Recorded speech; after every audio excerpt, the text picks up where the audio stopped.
तो शुरुआत में हम बहुत सारी नन्स को देखते हैं जो दरअसल वॉरियर नन्स है, यानी वो सिस्टर्स भी है और योद्धा भी, जो किसी खास चीज की शैतान से हिफाजत कर रही है, उससे लड़ने के लिए तैयार है। क्योंकि अगर शैतान हमारी दुनिया में आ गया और उसने वो चीज हासिल कर ली तो वो दुनिया को बर्बाद कर देगा। तो इसीलिए सारी वॉरियर नन्स दुनिया को बचाने के लिए शैतान और हमारे बीच ढाल बनकर खड़ी है। अब ये सारी वॉरियर नन्स भाग रही थी, मगर इनकी एक नन जो काफी बहादुर थी अचानक गिर जाती है क्योंकि वो काफी जख्मी हो गई थी। इसलिए वो लोग उसे फौरन चर्च में लाते हैं और उसके जिस्म से एक डिवाइस को बाहर निकालते हैं जो बहुत ही पावरफुल ताकतवर थी, क्योंकि जिसमें लगाने से वो इंसान दीवार की आर पार भी जा सकता है, एक जगह से गायब होकर दूसरी जगह आ भी सकता है और अपने सामने वाले इंसान को चुटकी भर में बर्बाद भी कर सकता है। पर ये डिवाइस सिर्फ उस इंसान, उस नन को ही लगाई जाती है जो इसके काबिल होती है, यानी जो इसकी ताकत का सही इस्तेमाल करे। अब ये उस नन के जिस्म से डिवाइस को निकाल ही देती है क्योंकि उसकी हालत काफी खराब थी। वो काफी जख्मी होने की वजह से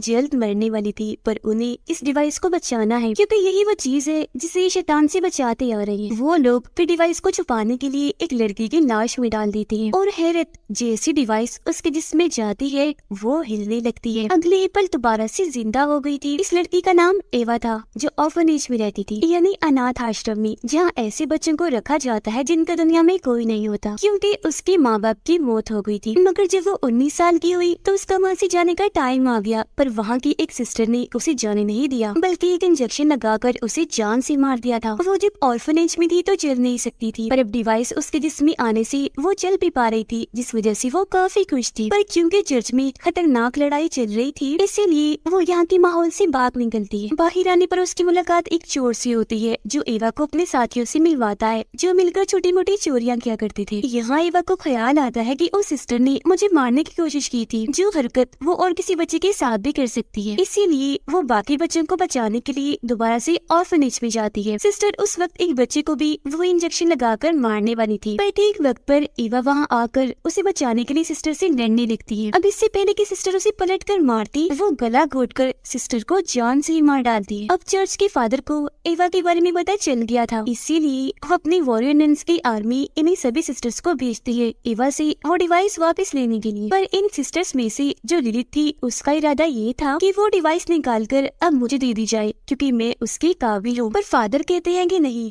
तुम्हें वो डिवाइस हम नहीं दे सकते, उसे हमें छुपाना है क्योंकि वो डिवाइस हमारे अलावा वो डीमन भी लेना चाहता है जो बहुत ही खतरनाक है और उससे लड़ना आसान नहीं है। फिर वो डीमन एवा के पास पहुंच जाता है उस डिवाइस को हासिल करने के लिए और उस पर हमला कर देता है। एवा से उस डिवाइस को लेकर वो सीधा हेल इन्हीं जहन्नम में जाएगा। उससे डीमन को ताकतें मिलेंगी और वो फिर कुछ भी कर सकेगा। इसके बाद हम एक बायोटेक इन टेक्नोलॉजी कंपनी को देखते हैं जिन्हें जमीन पर एक जगह एक काफी अनोखा मेटल मिलता है जो बहुत ही कम पाया जाता है, पर सिस्टर्स को भी और डीमन को भी दोनों को ही नुकसान पहुंचा सकता है। फिर वो लोग उसे अपनी कंपनी में लाकर उसकी मदद से एक पोर्टल, एक रास्ता बनाते हैं जिससे दूसरी दुनिया में वो जा सकते थे। ये रास्ता उन्होंने बना तो लिया था, पर अभी वो दूसरी दुनिया में नहीं जा सकते थे क्योंकि एनर्जी उनके पास अभी भी कम थी जो उन्हें उस डिवाइस से मिल सकती थी। तो ये भी अब उस डिवाइस को हासिल करना चाहती थी। अब हम इस कंपनी की हेड जो एक डॉक्टर थी उसे और उसके साथी को देखते हैं, जिन दोनों के लिए ही ये मैटर बहुत खास था। सबसे ज्यादा डॉक्टर के लिए, क्योंकि वो ये सब अपने बेटे के लिए कर रही थी, क्योंकि उसके बेटे को एक खतरनाक खून की बीमारी है। ये बीमारी उसे इसलिए हुई क्योंकि वो ऐसे पैदा नहीं हुआ, बल्कि डॉक्टर ने उसे साइंस टेक्नोलॉजी की मदद से पैदा किया है और वो उसे ठीक करना चाहती है, जिसके लिए उसने दूसरी दुनिया का दरवाजा बनाया। क्योंकि उसका मानना है कि अगर मैं अपने बेटे को वहाँ भेज दूं तो वो बिल्कुल ठीक हो जाएगा। वजह ये है कि वो दुनिया ही ऐसी है जो हर बीमारी का इलाज है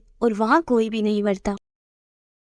ये सब कुछ वो अपने बेटे की मदद से ही कर पा रही थी। दूसरी दुनिया का दरवाजा भी उसने अपने बेटे की मदद से ही बनाया है क्योंकि उसके बेटे को एक एंजल फरिश्ता नजर आता है जो उसे इस सब के बारे में गाइड करता है, बताता है। उधर फादर और सिस्टर्स की आर्मी को एवा मिल भी जाती है जो बेहोश थी क्योंकि उस पर डीमन ने हमला जो कर दिया था। वो उसे अपने साथ ले जाती है और जब उसे होश आती है तो फादर उसे इस डिवाइस की हिस्ट्री के बारे में बताते हैं कि काफी सालों पहले इस डिवाइस को हेवन यानी जन्नत से एक एंजल लेकर आया था जिसका नाम एड्रियल था ताकि वो इस डिवाइस की मदद से एक जख्मी वॉरियर को ठीक कर दे और सभी डीमंस का खात्मा करके इस दुनिया की हिफाजत कर सके। फादर कहते हैं कि मेरे हिसाब से उस डिवाइस ने तुम्हें चुना है, तुम उसके काबिल हो, इसलिए आज वो तुम्हारे पास है और अब मैं तुम्हें भी अपनी टीम में शामिल करना चाहता हूँ। जिस पर वो मान भी जाती है और फौरन ही उसकी ट्रेनिंग शुरू हो गई थी जो यहाँ की मदर उसे कर रही थी। यहाँ हमें ये भी पता चलता है कि जिस भी इंसान के पास ये डिवाइस होती है उसे ये पता चल जाता है कि डीमन हमारी दुनिया में आ रहा है और फिर उस मेटल की मदद से उसे मारा भी जा सकता है। पर एवा कुछ दिन यहाँ उनके साथ रहती तो है मगर यहाँ से जाने का फैसला करती है क्योंकि उसे यहाँ नहीं रहना बल्कि पूरी दुनिया घूमना है जो उसका सपना था। वो यहाँ से भागने के लिए अपने चोर साथी को बुला लेती है पर तभी यहाँ सिस्टर लिलिथ आकर उसे रोक देती है। इससे पहले कि वो एवा के अंदर से डिवाइस को निकालती यहाँ शूटर नैन आ जाती है, यानी वो गन से शूट करने में माहिर थी मगर इस हड़बड़ी में वो डिवाइस ऑन हो जाती है, चल पड़ती है और ऐसा होते ही डीमन भी उसे हासिल करने के लिए आ जाता है। वो सबसे पहले सिस्टर लिलिथ पर हमला करता है और अब इससे पहले कि वो एवा को भी मारता वो सिस्टर की तलवार छीनकर डीमन की आर पार कर देती है जिससे वो जख्मी हो गया था और लिलिथ को अपने साथ लेकर यहाँ से गायब हो जाता है जिससे सबको ये लगता है कि लिलिथ की मौत हो गई होगी मगर वो मरी नहीं थी, अभी जिंदा थी। वापस वो जैसी तैसी चर्च आ तो गई थी लेकिन अब उसके अंदर एक अलग ही तरह की ताकत आ गई थी जिससे वो खुद भी अनजान थी। साथ ही एवा भी सही सलामत वापस आ गई थी जिसे सिस्टर एक खुफिया कमरे में लेकर जाती है जहाँ अलग अलग मेडल्स और एक डायरी थी जिसे सालों से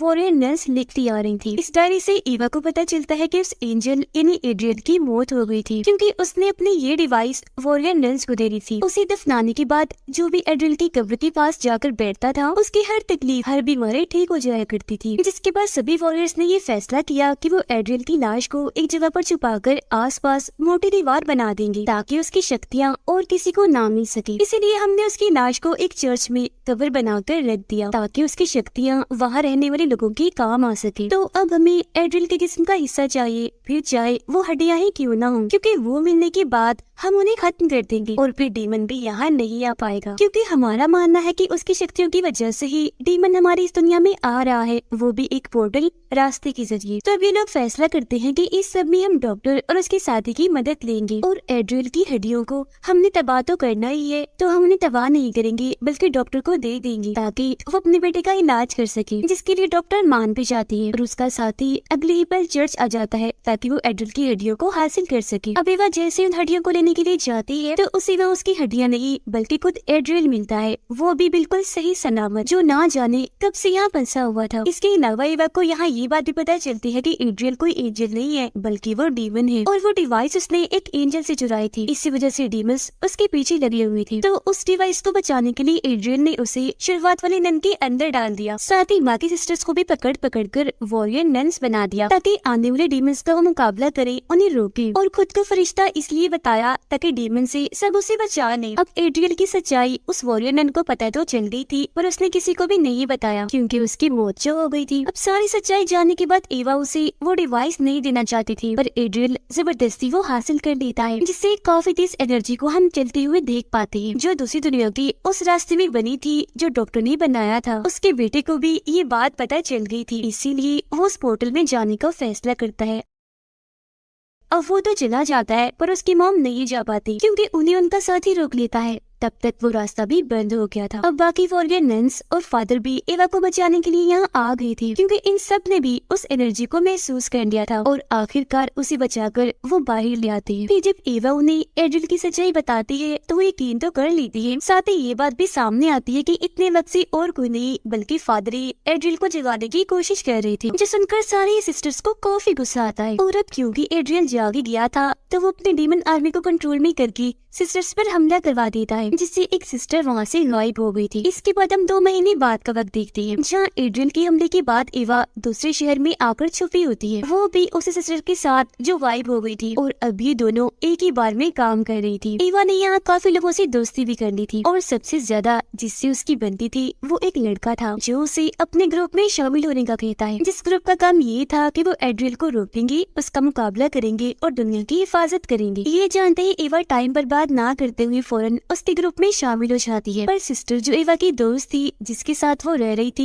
उसे कुछ भी ठीक नहीं लगता। इसीलिए वो एवा को इन चीजों से दूर रहने के लिए कहती है और ये भी कि तुम्हें अपनी शक्तियाँ ताकतें एड्रिल के खिलाफ इस्तेमाल करनी है, तो इनकी हिफाजत करो। इसके बाद बताया जाता है कि उन सारी वॉरियर नन्स को एड्रिल के लोगों ने मार दिया था, वो भी काफी बेरहमी से। बस मदर और सीनियर सिस्टर ही जिंदा बचे थे, क्योंकि जब ये सारा हादसा हुआ तो ये दोनों वहाँ नहीं थी, बल्कि ये मदर की एक खुफिया जगह पर छुपी हुई थी। अब इन दोनों को एक जगह से सिग्नल मिलता है वहाँ आने का, जिस बात से वो खुश हो जाती है, क्योंकि उन्हें लग रहा था कि जरूर ये सिग्नल वहाँ की सिस्टर ने दिया होगा, इसीलिए फौरन वहाँ चली जाती है। पर यहाँ आके पता चलता है कि यहाँ की भी सारी सिस्टर्स को मार दिया गया है। पर वो ये सोच रही थी कि अगर सारी सिस्टर्स मारी गई हैं, तो हमें सिग्नल किसने भेजा था। इस बारे में वो खोज कर ही रही थी कि तभी उनकी मुलाकात एक औरत से होती है जो एक स्टूडेंट थी और सिस्टर बन रही थी। साथ ही वो बताती है कि मैं यहाँ एक मकसद के लिए आई, पर वो बात राज है जो मैं किसी को भी नहीं बताऊंगी सिवाय वॉरियर नन्स के, क्योंकि इस चीज की मैंने कसम खाई है। उधर एड्रियल डॉक्टर के साथी को अपने साथ शामिल कर लेता है, जिससे अब वो गॉड का नहीं बल्कि एड्रियल का मानने वाला बन गया था, जो एक डीमन है। जबकि डॉक्टर तो अपनी सारी मेहनत उस पोर्टल को ही खोलने में लगा रही है, जिसमें कुछ हद तक उसे कामयाबी भी मिल चुकी थी। अब डॉक्टर से मिलने सिस्टर लिलित आती है, क्योंकि वो उसे अपना जिस्म चेक करवाना चाहती थी, जो धीरे धीरे बदल रहा था। उसकी जिल्द पर एक अजीब सी नई जिल्द आ रही थी, जिसे डॉक्टर भी समझ नहीं पाती, इसीलिए वो उस पर अपना एक्सपेरिमेंट तजुर्बा करने लगती है। वो पोर्टल के जरिए लिलित को अंदर तो भेजती है, पर पोर्टल उसे वापस गिरा देता है। पर यहाँ उस जिल्द पर एक तस्वीर बनी हुई थी, जिसे समझने के लिए डॉक्टर उसे अपने कंप्यूटर में डालती है, जिसमें एक औरत का चेहरा बना हुआ था। पर ये कौन थी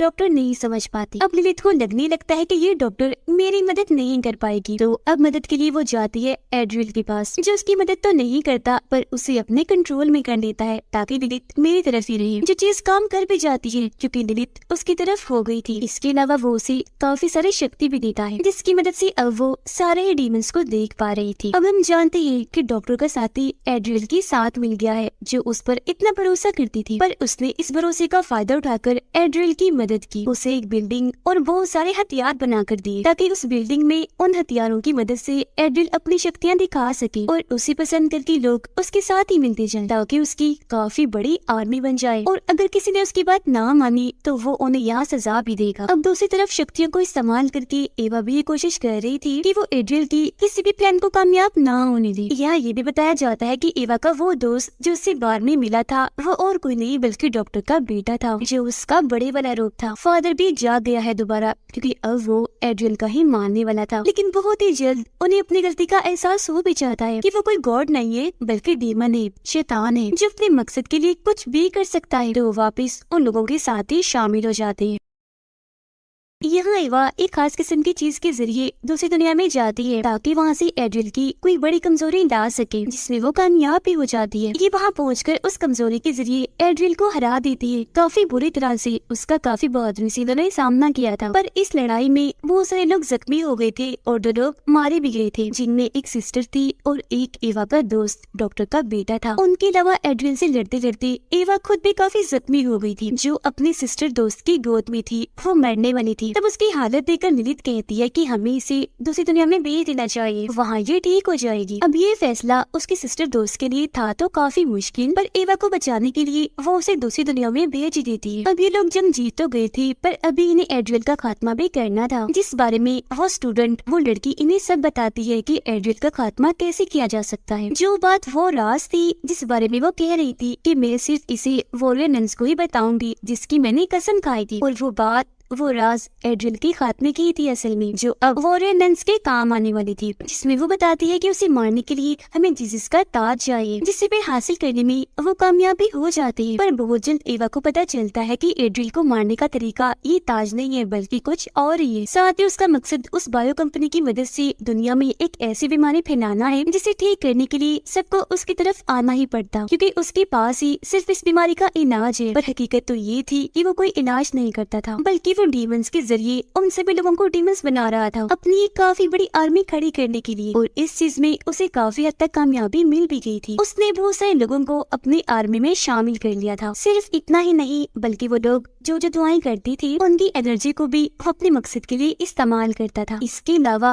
वो डॉक्टर की टेक्नोलॉजी से एक ऐसा पोर्टल खोलता है जो जल्दी बंद ना हो, क्योंकि वो इस दुनिया में बहुत सारे डीमंस को बुलाना चाह रहा था, ताकि उनकी मदद से वो पूरी दुनिया पर कब्जा कर सके। अब तभी वो उस पोर्टल के जरिए एक औरत को भी वहाँ से बाहर इस दुनिया में लाता है ताकि हमेशा उसे यहाँ कैद कर सके, क्योंकि ये औरत काफी बहादुर थी जो एड्रियल को हरा सकती थी और वो नहीं चाहता था कि उसे कोई रोके। ये औरत असल में दूसरी दुनिया की मास्टर थी। उसकी दुनिया में एड्रियल कब्जा करना चाहता था, पर जब वो वहाँ पर हार गया इसीलिए उसने इस मास्टर की डिवाइस चुरा ली, क्योंकि वो जानता था कि ये मास्टर मेरी सबसे ताकतवर दुश्मन है और मुझे इस डिवाइस की मदद से हरा देगी। उस दुनिया से हार जाने के बाद वो हमारी दुनिया में आया राज करने के लिए, पर यहाँ आते ही उसे काफी सालों के लिए कैद कर दिया। वहाँ से जब वो निकला फिर भी अपने मकसद में कामयाब नहीं हुआ, क्योंकि वॉरियर नन्स ने उसके हर इरादे का खात्मा कर दिया। अब मैं आपको बता दूं कि ये जो औरत थी इन्हीं मास्टर ये हेवन की थी, जो बहुत ही ताकतवर है, क्योंकि इसमें एंजल जैसी शक्तियाँ पाई जाती है। और डॉक्टर की बेटे को जो गाइड करती थी, जो उसे नजर आई थी, वो भी ये औरत ये मास्टर ही थी। और स्क्रीन पर जिस औरत की तस्वीर डॉक्टर को नजर आई थी जब वो ललित पर एक्सपेरिमेंट कर रही थी, तो वो भी यही थी। और इन्होंने ही एवा को गाइड किया था कि एड्रियल का खात्मा कैसे करना है। एवा के साथ साथ उन्होंने डॉक्टर की बेटे को भी ट्रेन किया। अब ये मिशन उन दोनों के लिए काफी मुश्किल था, क्योंकि इनकी जान भी जा सकती थी, पर फिर भी ये दोनों पीछे नहीं हटे और इन्होंने मास्टर का साथ दिया ताकि दुनिया को बचाया जा सके, जिसमें सबसे बड़ा हाथ डॉक्टर के बेटे का था, क्योंकि जैसा कि हम जानते हैं उसे खून की बीमारी थी और उसके खून में उस मेटल की ताकत थी जिससे डीमन और एड्रियल का खात्मा किया जा सकता था। और जब भी लोग एड्रियल को मारने के लिए जा ही रहे थे कि वहाँ उसने ललित को अपने कब्जे में करके डॉक्टर के बेटे को मरवा दिया, जिससे ईवा एकदम काफी टूट गई, क्योंकि वो उसका दोस्त था। तभी यहाँ वो डीमन भी आ गया, जो आते ही सबसे पहले एड्रियल को मारता है। और अब वो ईवा को जैसे मारने के लिए आगे बढ़ता है तो मास्टर उसे और बाकी डीमंस को रोककर पोर्टल के जरिए वापस भेज देती है और खुद भी यहाँ से चली जाती है। एड्रियल के खात्मे के साथ ही उनकी ये जंग खत्म हो गई थी। इसके बाद हम चर्च का सीन देखते हैं, जहाँ पर शायद एवा वापस आ गई थी, क्योंकि उसकी मेटल की तलवार चमक रही थी। तभी इसी बात के साथ ये दोनों पहला और दूसरा सीजन इधर ही खत्म हो जाता है।